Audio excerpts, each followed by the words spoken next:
Hey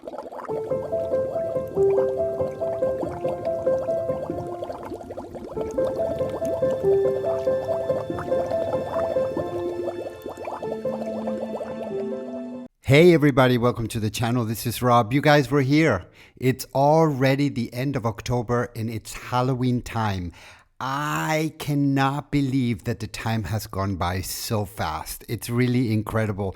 I remember when it was New Year's, like if it was yesterday. And so I don't know. The time is really, really running fast. So the only thing that I can say about that is to really remind myself to really enjoy and be thankful for every day that I wake up and for every day that I am allowed to live one more day and enjoy what I have. So it's, I think, a time to be thankful, and it's also a spooky time. So it's Halloween time, you guys. This video is going to be about the decks that I will be using this Halloween 2025. So let me show you around, you guys. Let me show you what I'll be using on this very, very spooky day. The first one in the list is the Corrado Roy Murder of Crows Tarot, you guys, and this one is by Los Scarabeo. This is a classic. This is definitely one of those decks that is dark and it really focuses on the dark side of tarot, if you ask me. The images, everything. Let me show you around. This is the front or the back of the box, however you want to see it. This is the other side of the box.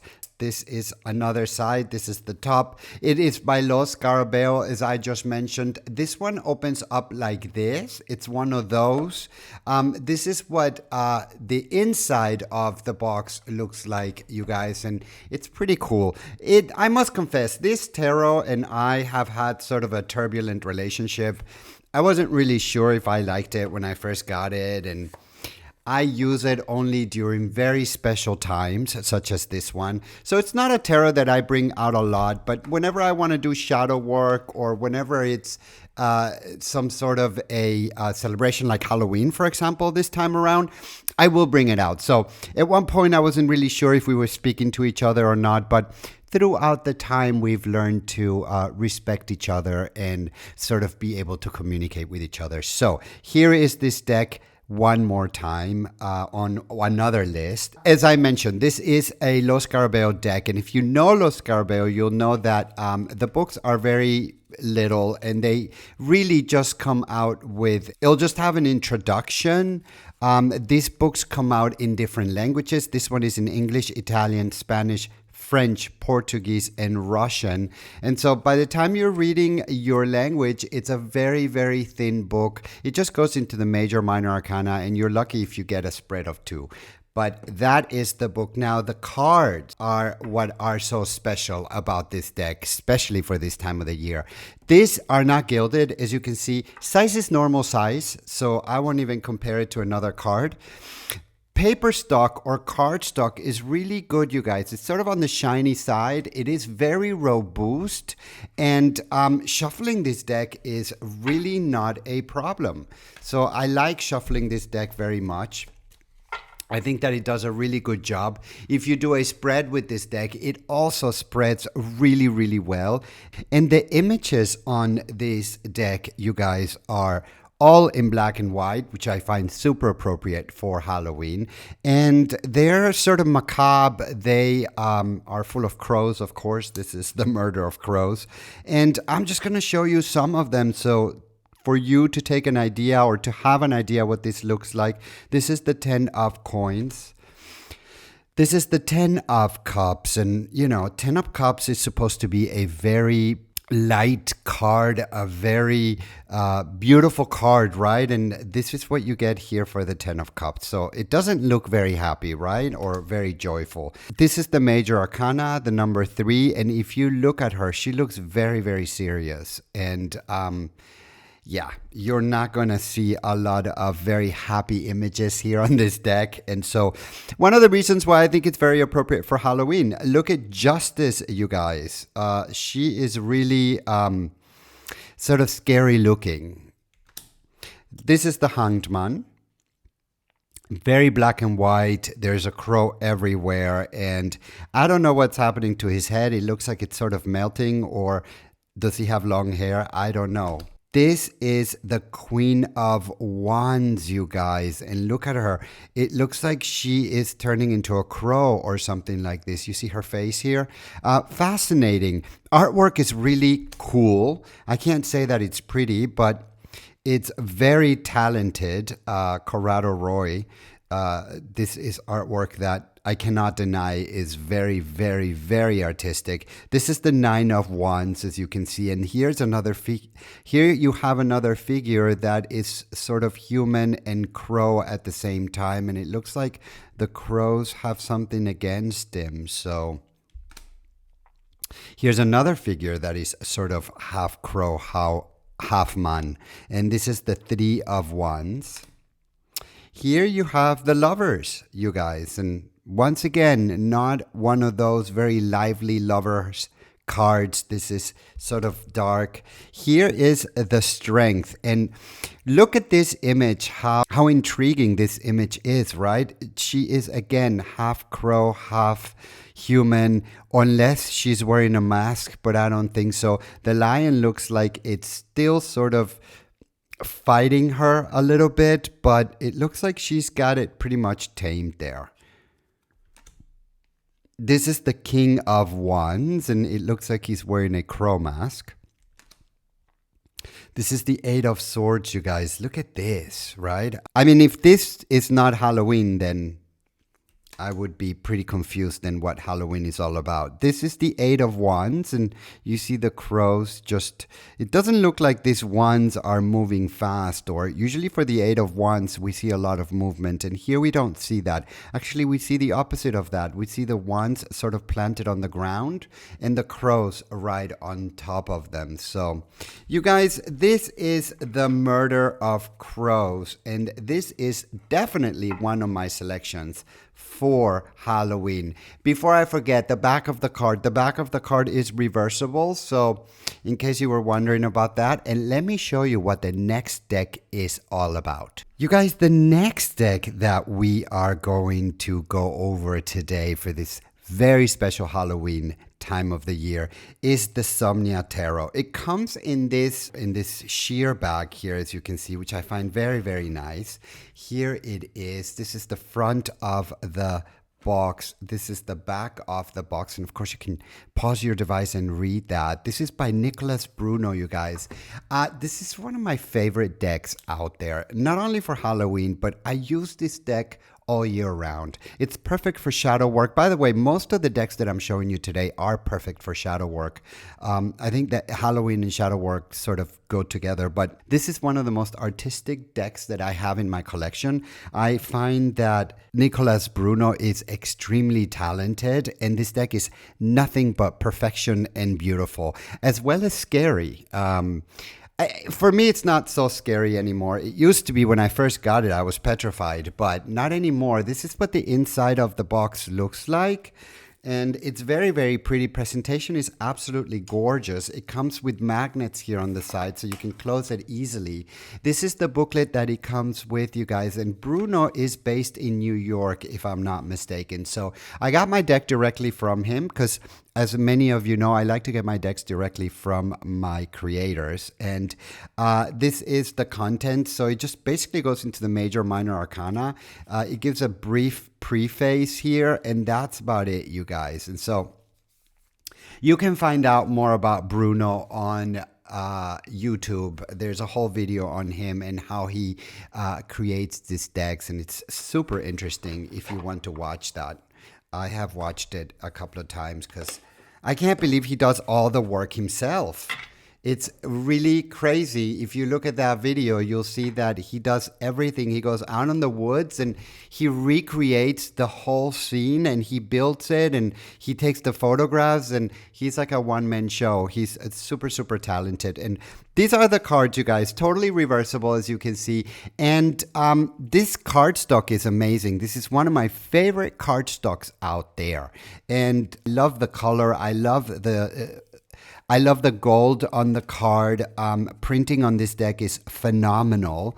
And they're gilded in a beautiful gold. And so you're going to have to be a little bit careful when you shuffle these cards because the gilding is so shiny that it can maybe start to chip away. But these are the cards. This is the Fool, you guys. And he's about to kill himself, as you can see there. So the bed is tied here to a big weight, and he's jumping out the window. And so he's got scissors on his hand. I don't really know what they're for, but this is the Hanged Man, as you can see, and it's a dark deck.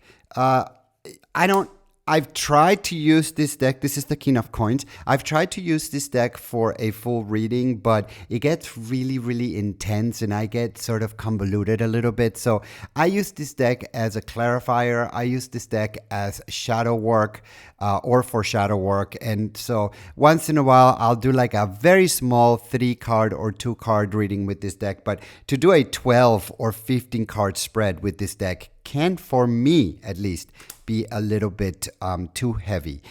This is the 10 of Wands.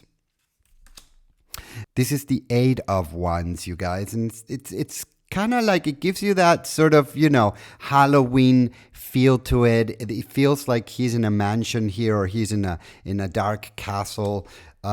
You'll see a lot of these characters that without a face, there's just really just a sheet on top of them with a rope tied around their neck.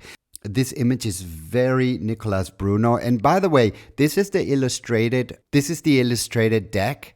And he also has the photographs deck of this. And I went for the illustrated one. I find the photograph one to be a little bit too raw for me. So I preferred to get the illustrated one. This is the Chariot. And as you can see, there is no animals carrying that. There's 2 humans there taking that. This is the 6 of Cups.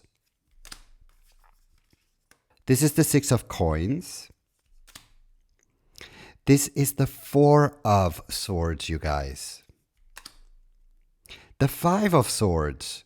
He looks like he's struggling to get to those swords. There's ropes here and he's trying to climb the ladder and it just seems like it's a little bit hard.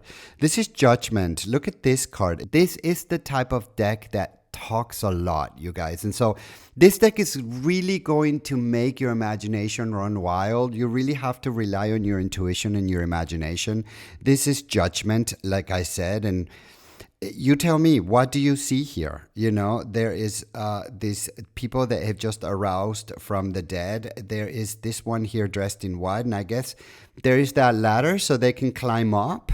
It's intriguing. It's really fascinating. This is the 3 of Wands. Look at this one, the Queen of Wands. Does that look like a pretty Queen of Wands to you? It doesn't look like a pretty one to me, but it looks like a majestic one and sort of a ghostly, if I may add. This one is the 9 of Wands.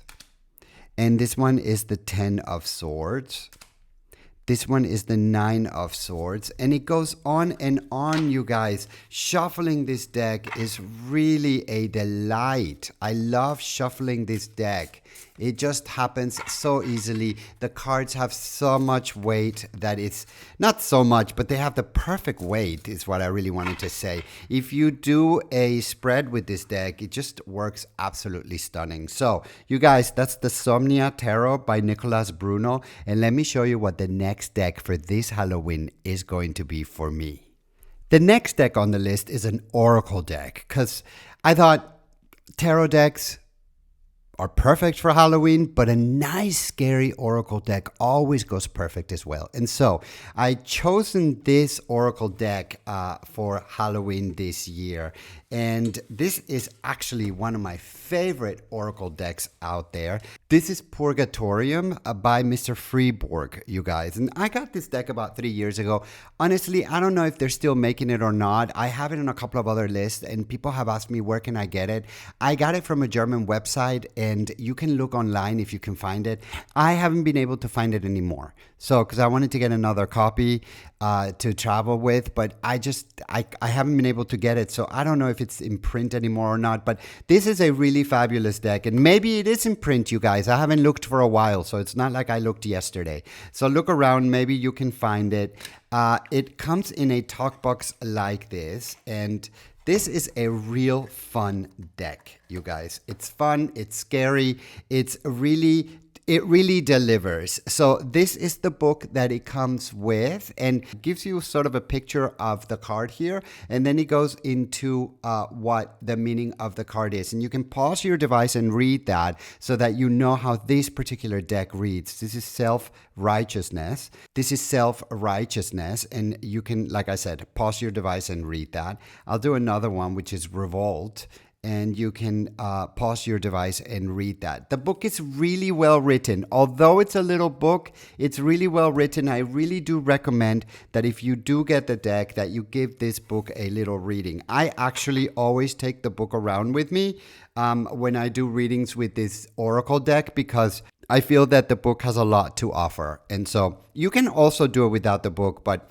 cardstock on this deck is very good. It's not my favorite, but it is a good quality cardstock. And so I never had problems with this. I think that the printing is really good. It is not reversible, as you can see. It has the cross on the back of the card. It's sort of like a linen paper. They're not gilded. When it comes to shuffling this deck, it shuffles really good. I enjoy shuffling this deck, and I also enjoy the cardstock on this deck. This is what a spread looks like with this deck.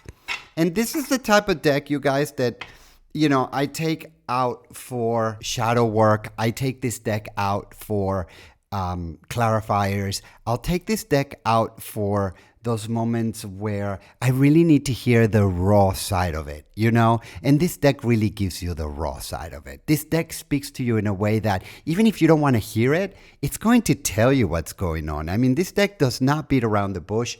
This deck really tells you what is going on. And a lot of the times I've done self readings with this deck, and I've gotten cards and I thought, can this really be? And then when I start looking really inside of myself and self-reflecting, I'm like, wow, that is really going on. So it's that type of a deck. It's a very deep deck, and I just really enjoy this deck, and it's also perfect for Halloween. So this one is Innocence. The drawings are really beautiful. The artist is super talented, or the creator. This one is Oppression, as you can see here.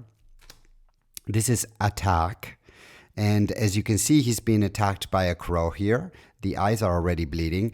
And he's also being attacked by a wolf. So Death is this one, you guys, as you can see. Vanity. So a pregnant woman there. It just gives you that sort of early American feeling to it, Puritanism and this and that. This is the feet, and that's the head of somebody on a plate with a crow picking on the eye. This one is Victory, and he's holding a head there, you guys. So he just, he decapitated somebody, and he's calling that Victory. This is Wastefulness. This is Deception. This is Manifestation. This is Self-righteousness. This is Dignity.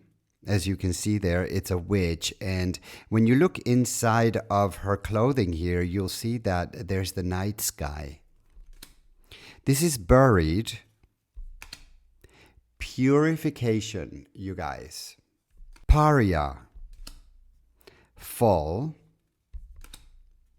plotting, action, Schadenfreude, egoism, self-forgiveness. Scary deck, but beautiful at the same time, you guys. I love this deck, Purgatorium, one of my favorite decks.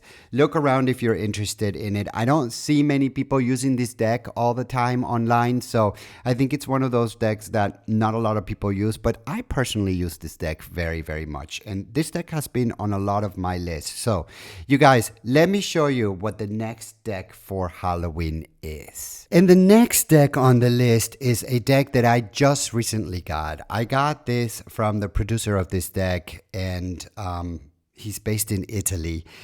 This is a fabulous new deck. At least it's new for me in my collection, but I don't think it's been out that long, so I think it is pretty new. And it's called Nigredo. This one is by Roberto Papavero. Roberto Papavero Crusca. And you can look him up here on Instagram.com/Papovero. So really pretty boxes. You can see this is the front of the box. This is the side of the box. So it looks like a little book. I kind of like it. It has the magnets here on the side. So it opens up like this. And here inside it reads, "This is by Emily Dickinson." This is the book that comes with it, you guys, and it just basically goes into the major minor arcana. It gives a little bit of an explanation here, and a little bit of the work that he did. And this deck is precisely for shadow work, but you can do it for a full spread if you like. Here is a shadow work, a practical guide, and the benefits of shadow work, and then it just gives you a little bit of the history, the tower's role in shadow work. And so he designed this basically to be a shadow work deck. But I've used it not only for shadow work, but I've used it for short spreads as well, because if I do a full spread with this deck, it tends to be a little bit too heavy. So cardstock, you guys, it is sort of on the thinner side. Cardstock is, a little bit thinner than I like it, but it is on the shiny side as well. It's not totally shiny, but it's like in between. But it doesn't really bother me. For what I use this deck, it serves its purpose. It has a beautiful silver gilding, as you can see. Very, very beautiful. And shuffling this deck is okay. It's not totally perfect for shuffling, but it shuffles okay because it lacks a little bit of body. That's one of the reasons why it's not shuffling as fast as another deck would. If you do a spread, it works also pretty well. And let me show you what this really, really interesting pictures look like, you guys, in case you have never seen this deck before. This is the Deuce of Cups, or the Two of Cups. This is the Ace of Cups. This is the Queen of Wands, you guys. And so it's half of the head is human and the other half is cat. This is the Knight of Wands. All black and white. There's no colors here. This is the Page of Wands. This is the Ten of Wands. Really fabulous artwork. I mean, he did an amazing job, Roberto, with the artwork. I find it to be amazing. So for artwork and for artistic, it's just perfect. The black and white calls it for a perfect Halloween deck, perfect shadow work deck. And this is the Eight of Wands. Such an interesting picture, isn't it? This is the Seven of Wands, and as you can see there, she's been hurt. It looks like this figure here really did some damage on her. This is the Six of Wands. This is the Five of Wands. The Four of Wands, and as you can see, she looks like she's regretting something. I'm not really sure what she's doing. There is a skeleton head there, and looks like an animal's skeleton head, and I don't really know what she's doing there. But this is the Three of Wands. This is the Deuce of Wands, and I find this picture sort of sweet in a way. This is the Ace of Wands. This is the King of Cups. This is the Queen of Cups. Look at her. Does she look like a very soothing sort of Queen of Cups? I don't think so. She doesn't look like that to me. But this is the Seven of Swords, the Sun, Judgment, the world, deuce of swords or two of swords. This is the three of swords. And this is death. You guys, that is the Nigredo tarot deck by Roberto Papavero. Very dark, perfect for Halloween, perfect for shadow work. I hope that this video has been helpful to you. If you were thinking of deciding which decks should I take out for Halloween, well, this would be my recommendation. If you have some of them, give me your comments, you guys. Type in your comments. Let me know what you think. Do you have some of these decks? Are you thinking about using some of these decks? Do you think you would use some of these decks? Let me know, you guys. Don't forget to subscribe to the channel. And as I always say, thank you for watching, and until the next time.